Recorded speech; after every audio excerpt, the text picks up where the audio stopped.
कक्षा 10 पृष्ठीय क्षेत्रफल एवं आयतन प्रश्नमाला 16.2 का पहला क्वेश्चन है। एक बेलन का व्यास 14 सेंटीमीटर है तथा ऊंचाई 15 सेंटीमीटर है। बेलन का संपूर्ण पृष्ठीय क्षेत्रफल और आयतन ज्ञात कीजिए। दिया है बेलन का व्यास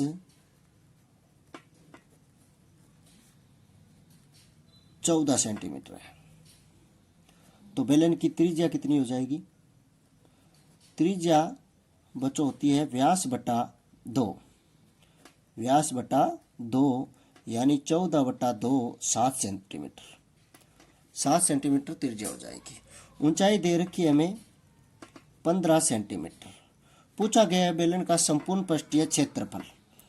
बेलन के संपूर्ण पृष्ठीय क्षेत्रफल का फॉर्मूला होता है, संपूर्ण पृष्ठीय क्षेत्रफल का फॉर्मूला होता है 2 पाई आर एच प्लस आर।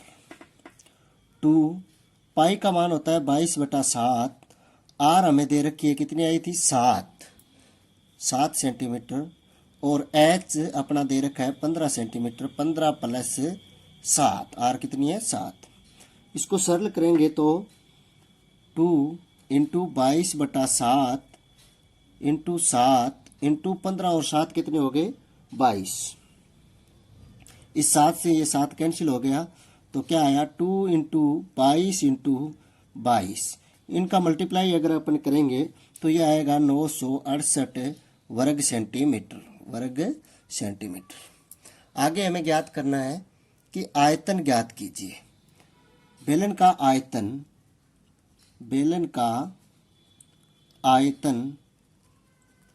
आयतन का फॉर्मूला होता है पाई आर की स्क्वायर एच। पाई का मान आप सभी जानते हो 22 बटा 7, आर अपनी यहाँ निकाली है कितनी है 7 सेंटीमीटर, 7 की स्क्वायर गुणा एच कितना है 15 सेंटीमीटर 15, तो ये हो गया 22 बटा 7 गुणा 7 की स्क्वायर का मीन्स है 7 गुणा 7 गुणा 15। 7 से 7 पर भाग दे दिया, 1 आ गया। 22 गुणा 7 गुणा 15, ये अपना आया 2310 घन सेंटीमीटर। आयतन घन सेंटीमीटर में आता है 2310 घन सेंटीमीटर। ये आपका आंसर आ गया। आगे दूसरा क्वेश्चन है, एक लंबवर्तीय बेलन की ऊंचाई 7 सेंटीमीटर है। सॉल्यूशन देखो, हमें क्या दे रखा है, ऊंचाई दे रखी है h 7 सेंटीमीटर,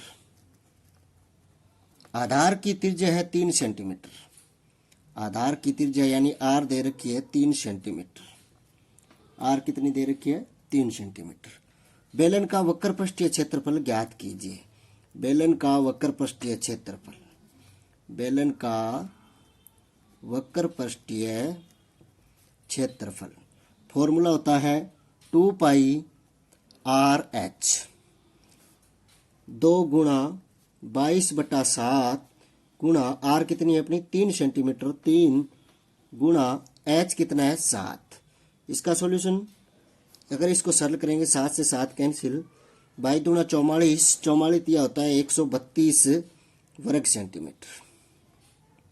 आगे ज्ञात करना है संपूर्ण पृष्ठीय क्षेत्रफल। बेलन का संपूर्ण पृष्ठीय क्षेत्रफल का फॉर्मूला क्या होता है? अब पहले अपन ने किया है अभी इस क्वेश्चन में, पहले में 2 पाई आर और एच प्लस आर, 2 गुणा 22 बटा 7, आर कितनी है 3 और एच है अपना 7 प्लस 3, तो ये हो गया 2 गुणा 22 बटा 7 गुणा 3 गुणा 10। ये आपका हल आएगा 1320 बटा 7 यानी 188.57 वर्ग सेंटीमीटर। इसको सोल्व आपको करना है, मल्टीप्लाई करना, आएगा 1320 बटा 7, 1320 पे 7 का भाग देंगे तो 188.57 वर्ग सेंटीमीटर आ जाएगा। आगे ज्ञात करना है आयतन। बेलन का आयतन क्या होता है? बेलन का आयतन, आयतन का फॉर्मूला होता है पाई आर की स्क्वायर एच। पाई का मान होता है 22/7, आर अपन को दे रखा है 3, 3 की स्क्वायर यानी 3 गुणा 3, एच है अपने पास 7, 7 से 7 कैंसिल हो गया तो ये बचा 22 गुणा 3 तिया 9, बाई निमा कितना होता है 198, 9 दूनी 18, 18 1 19 198 घन सेंटीमीटर। यह आपका आंसर। आगे देखो, का क्षेत्रफल, बेलन के सिरे का क्षेत्रफल दे रखा है 154 वर्ग सेंटीमीटर, 154 वर्ग सेंटीमीटर है। इसकी ऊंचाई दे रखी है 21 सेंटीमीटर। ऊंचाई कितनी दे रखी है 21 सेंटीमीटर। ये क्वेश्चन आप किताब में देख लेना। बेलन का आयतन और वक्रपृष्ठीय क्षेत्रफल ज्ञात करना है।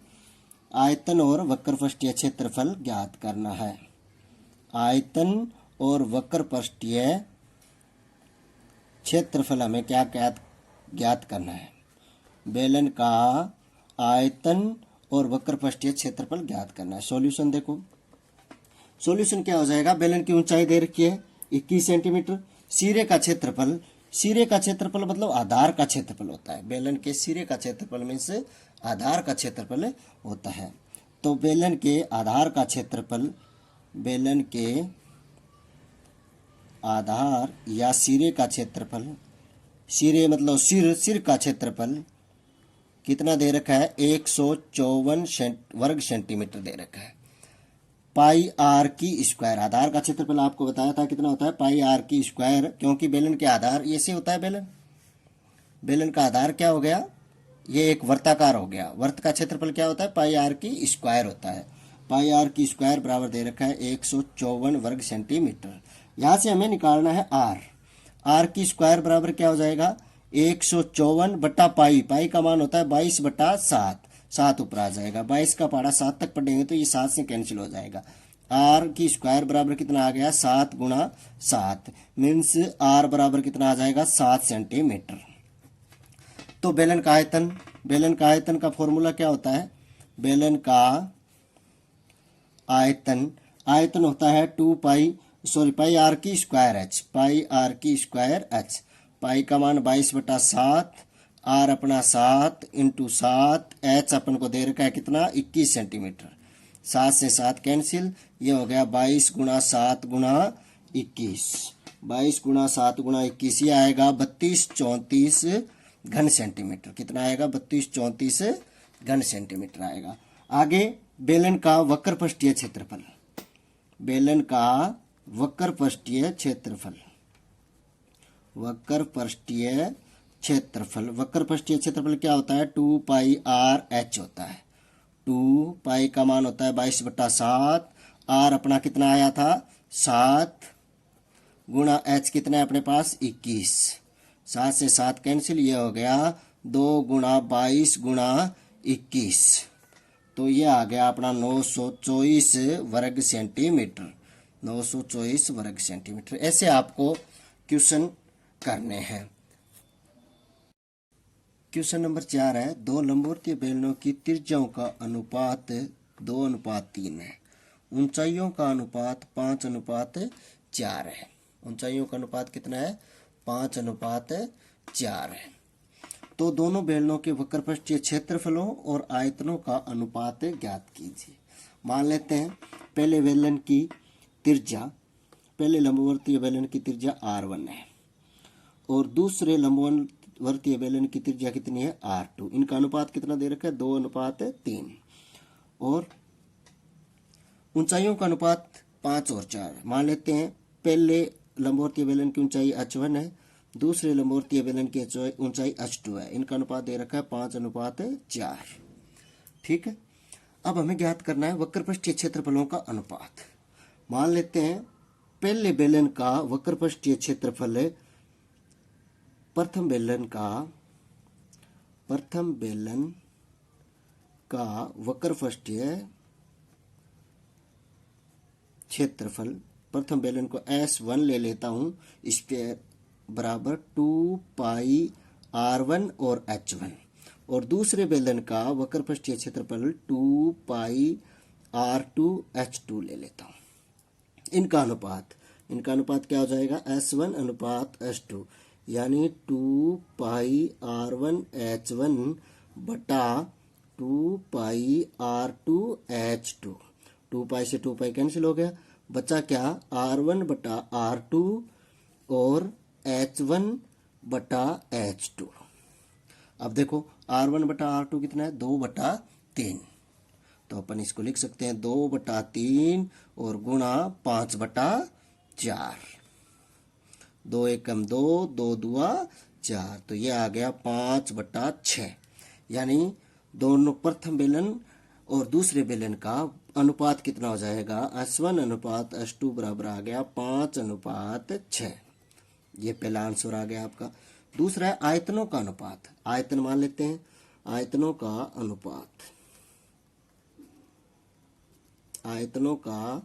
अनुपात मान लेते हैं V1 बटा V2 है। क्या मान लेते हैं, V1 बटा V2। तो बेलन का आयतन क्या होता है, पाई R की स्क्वायर H। तो पहले बेलन का आयतन हो जाएगा पाई R1 की स्क्वायर H1 बटा पाई R2 की स्क्वायर H2। पाई से पाई कैंसिल हो गया, R1 बटा R2 की स्क्वायर कर लेता हूँ इसको, R1 बटा R2 की स्क्वायर, और ये हो जाएगा H1 बटा H2। अब R1 बटा R2 कितना है, 2 बटा 3, 2 बटा 3 की स्क्वायर, और H1 बटा H2 कितना है, 5 बटा 4, 5 बटा 4।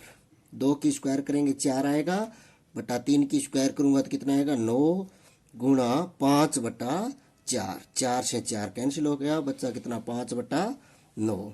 यानी आयतनों का अनुपात कितना आ गया, V1 अनुपात V2 बराबर 5 अनुपात 9 आ गया। यह आपका दूसरा आंसर आ गया।